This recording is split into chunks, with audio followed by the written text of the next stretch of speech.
Salut à tous. Vous pensez avoir tout vu sur Macron? Accrochez-vous, on remet une couche avec des critiques qui fusillent son dernier show. Souvenez-vous, après les accords de Minsk bidon et les 800 milliards pour une Europe en mode guerre, avec votre argent évidemment, le président a sorti son grand numéro. Ton grave, cravate noire et ce magnifique «La patrie a besoin de vous», comme si on était en 1914. Mais cette fois, plus personne n'y croit.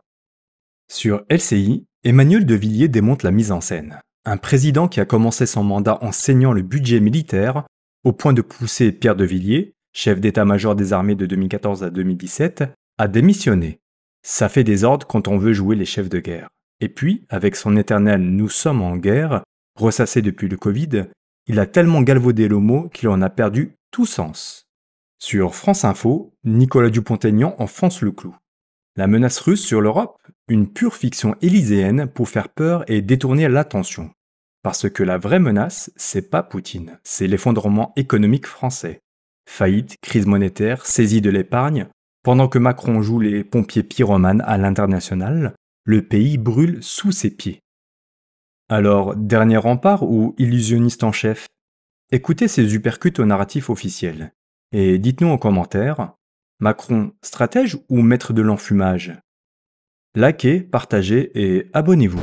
Il y a eu tellement d'allocutions depuis 8 ans, avec les vœux, avec le Covid, tellement de prises de parole solennelles à 20h où tout le monde est là en attente. Mais là, le ton grave, la cravate noire, les termes employés jusqu'au terme « la patrie a besoin de vous ».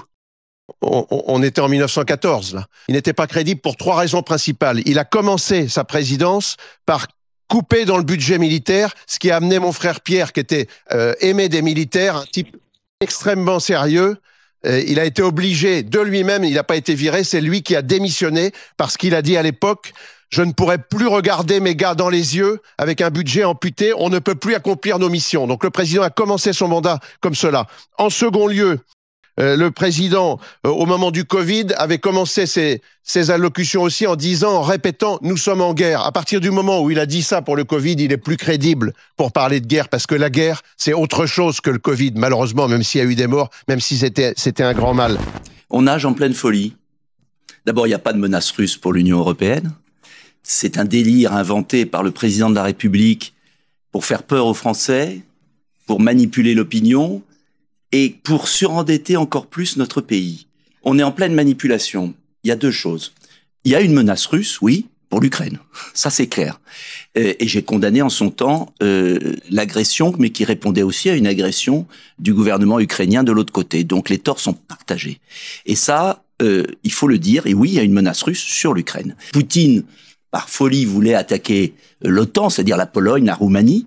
Les forces de l'OTAN sont tellement puissantes par rapport à la Russie, qui, entre nous, a mis 3 ans à gagner 20% de l'Ukraine, que tout ça relève du délire intégral, de la manipulation. Je vais vous dire pourquoi il ment sciemment. Parce que il fait diversion sur les problèmes du pays. La menace pour la France, elle n'est pas du tout la Russie.